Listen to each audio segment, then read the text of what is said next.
You're listening to the Social Selling Simplified podcast. Stick around if you too are obsessed with learning things that actually work and believe that success leaves clues. We're all about identifying results-producing roadmaps and getting super clear on how to scale and grow your online business. From part-timer to president, social selling expert Ashley Shaw will help you connect the dots and take the guesswork out of what works to grow a social selling empire.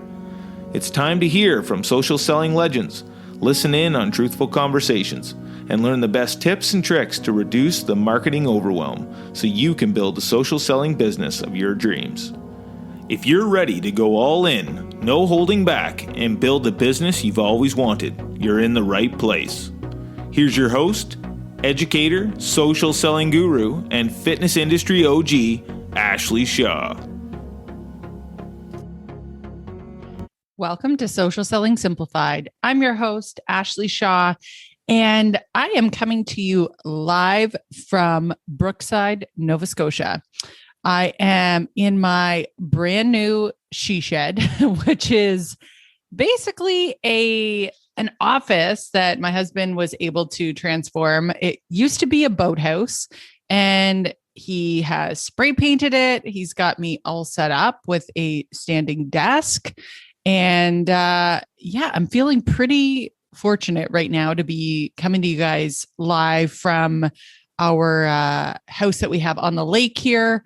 And it's really cool to be in a spot that I'm not trying to wake up the baby. So that is a win for today. And today we are talking about a topic that is pretty near into my heart. And I think a lot of entrepreneurs and people out there are really looking for those signs of when to know when to quit your 9 to 5. Like, what are the things that you need to be looking at to be sure that it's time and that you're ready? Or maybe that these are the things that lead up to you knowing that it's time and that you can work towards. And I think that where the best place to start here is to actually share with you guys my story of quitting my 9 to 5.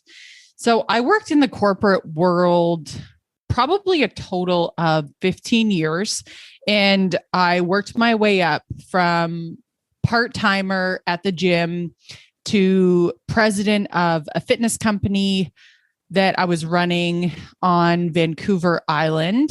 And over that time, I did many different types of roles, everything from a personal trainer to moving into managing clubs, teaching general managers, moving into managing a division, and then managing a company of fitness clubs. So I sort of did it all. And I always knew deep down that I loved fitness, but there were definitely limiting factors of the 9 to 5. And to be honest, in the fitness industry, it was more like a 9 to 7 was the expectation. And then you add in not being able to take that much time off. I was up to, I think by the end of one company I was working for, I was up to maybe 4 or 5 weeks of vacation at that point. But once I got into the higher ranks, sort of frowned upon to take that much time off. And you can't, it's not like you could go for a month and go backpack somewhere. It was definitely like not an option in that sort of role. And even as I continued to move up in various companies, it was the same thing. It was just not part of the culture that was acceptable. So I knew deep down that the corporate world was not for me. I love to travel. It just opens up these different pathways in my brain where I'm able to be creative and, think in a different way. And that's really important for me in not only teaching, but being inspired and feeling like I have a purpose. So I always knew that 9 to 5 was not going to be soul fulfilling, and that I ultimately wanted to start my own business so that I could make my own rules. And if I wanted to be in Asia for 5 weeks, or I wanted to be off the grid for 5 weeks, that I ultimately could be. And I guess like deep down, I always thought that it was going to be possible. I didn't always have maybe the strongest belief that I knew exactly how it was going to all come together. but I definitely knew that it was ultimately what I wanted.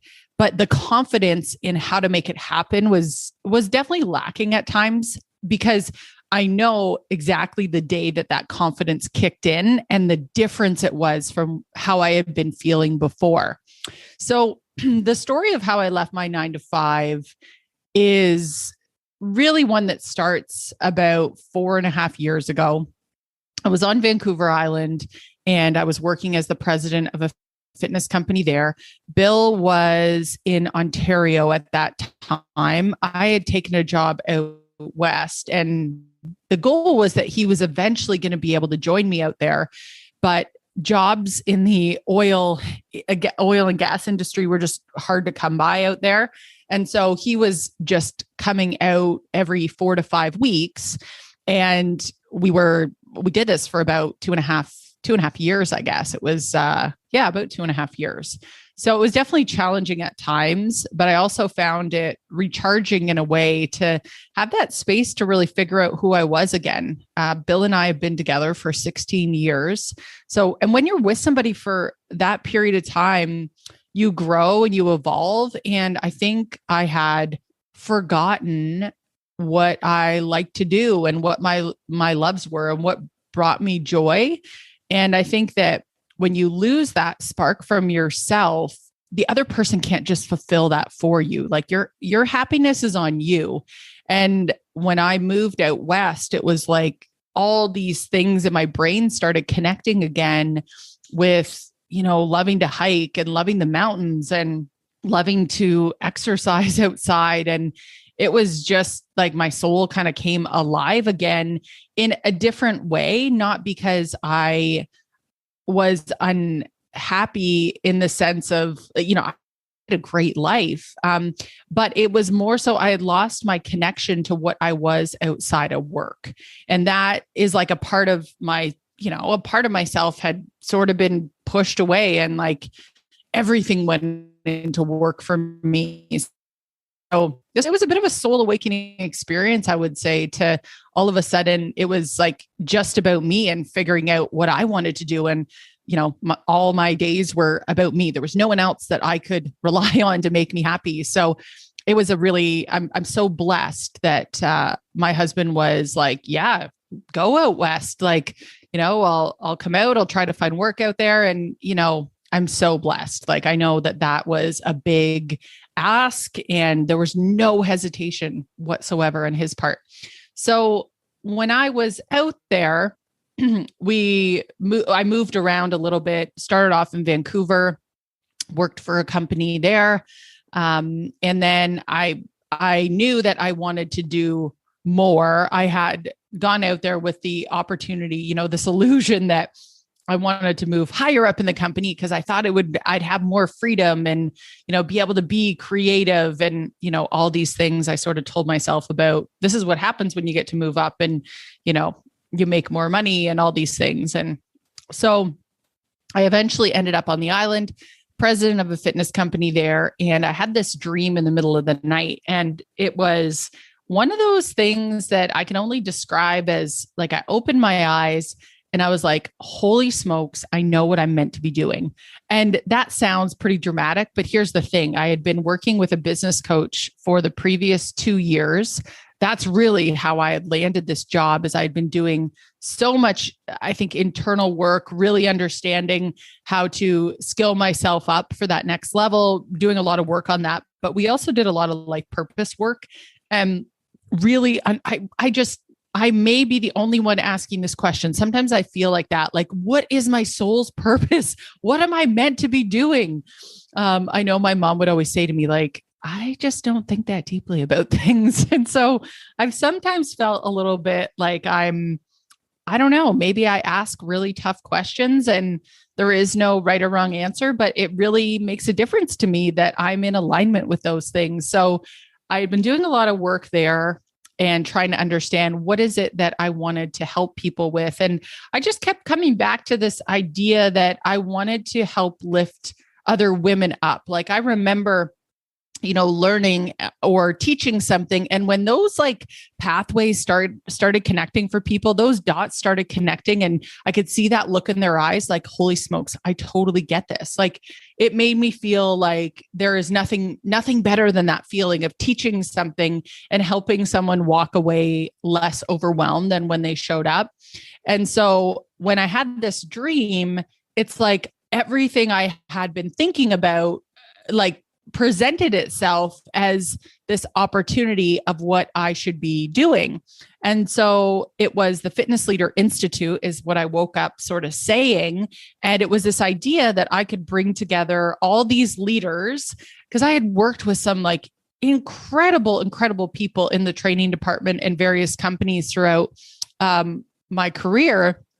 And I thought, if I could bring these people all together and we could teach in the fitness industry, like, that is just a dream come true for me, around marketing, around telling your story, around differentiating yourself in a sea of sameness. Like, all those things completely made sense to me that I should be teaching those things.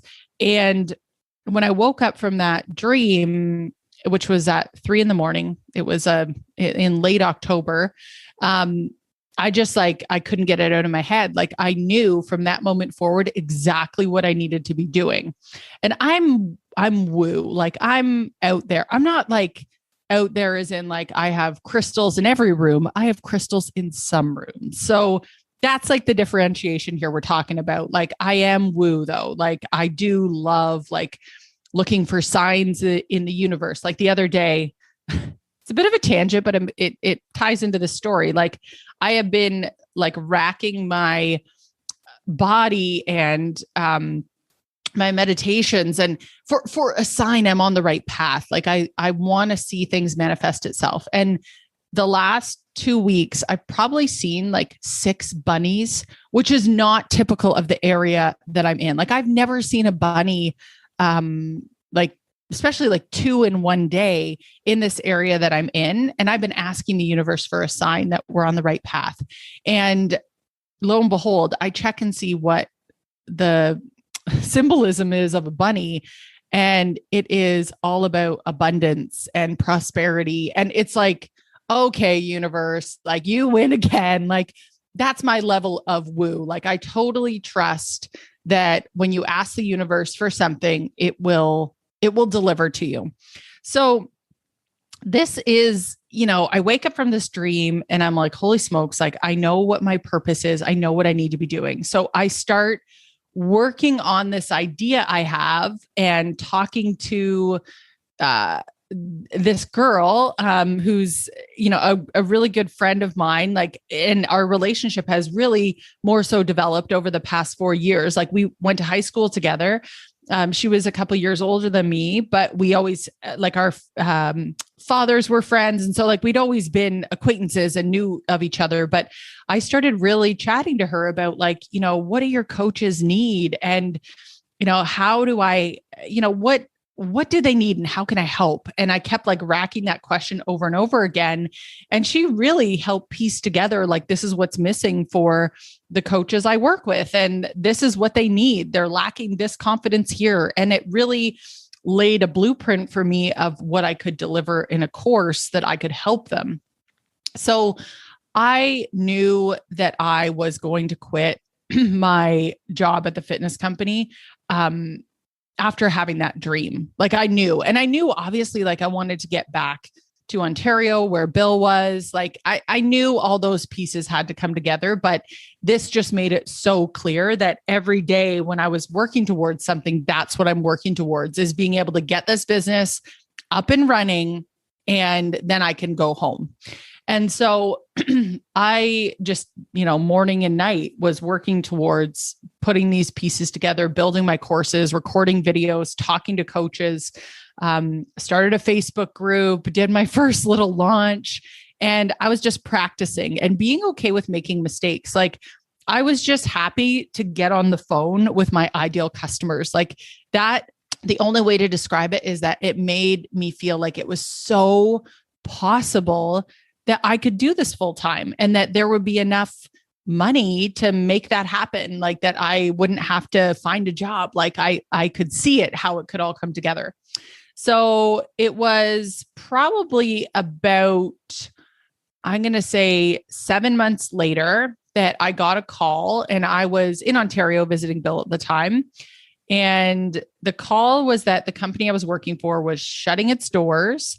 They were not going to be operating anymore. This was a complete shock, by the way. I was, in my mind, I was prepping my VP to be able to take over when I left. And I had a timeline of sort of July. Like that was my thought. If I can have everything set and ready, I won't feel bad, because it was coming up to that 3-year anniversary that I had been out west. And I was like, it's time. Like I got to go back home. But I got that call and it was like, holy smokes, like, okay, like we were like done officially, of like that moment, we're done. Like company is done. And that's another story in itself of the of that whole situation, and them being sued and different things like that. But it was an unfortunate experience. It impacted so many great people. And I mean, the great thing with challenges is that you see people be able to rebound and sort of have a fresh start in many cases. And so there, of course, there's always good things that come out of those things. And I'm one of those stories, I guess, those success stories, that it allowed me that space to really try on this non-9 to 5 hat for size. So I got to work right away. I broke out my computer and was like, all right, we're live. And I handed out one resume, not because I really thought my business wasn't going to work, but I was like, I don't know, is it the responsible thing to do to hand out a resume? And thank goodness I spelled entrepreneurship wrong on the resume. It was for an entrepreneurial professor teaching entrepreneurialism, I guess we'll call it that. But that one letter changed my life, because if I would have got that role, I had all the qualifications, like tons of teaching experience in the fitness industry.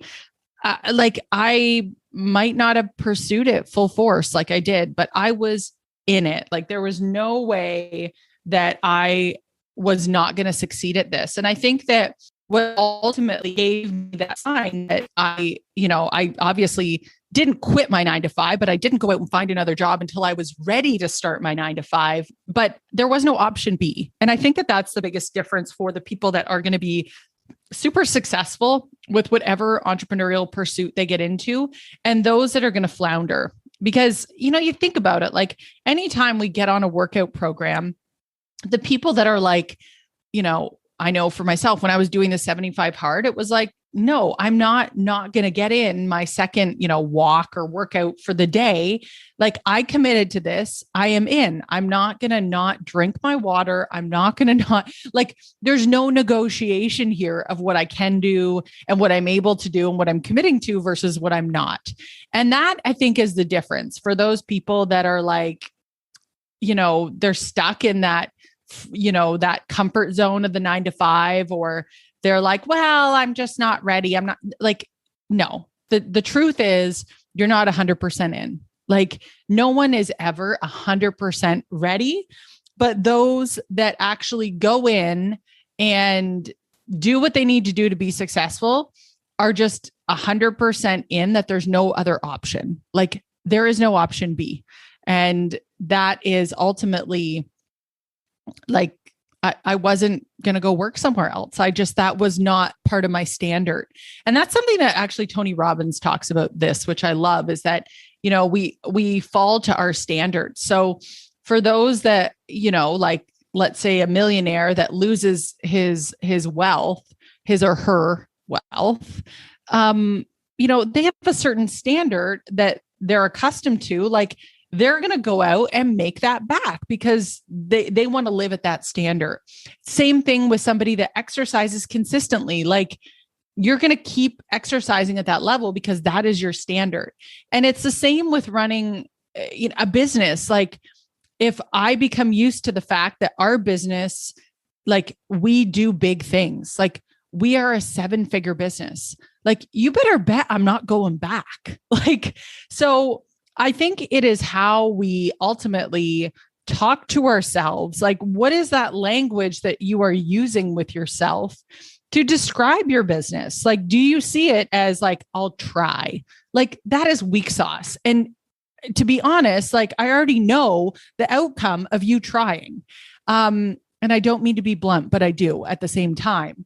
So it's really, I think, all about your conviction. Like, it's, when it comes down to like, what resources did I have? And, those sort of questions, like, I have to tell you, like, we had been working on this for, like 14 years before this and had nothing super,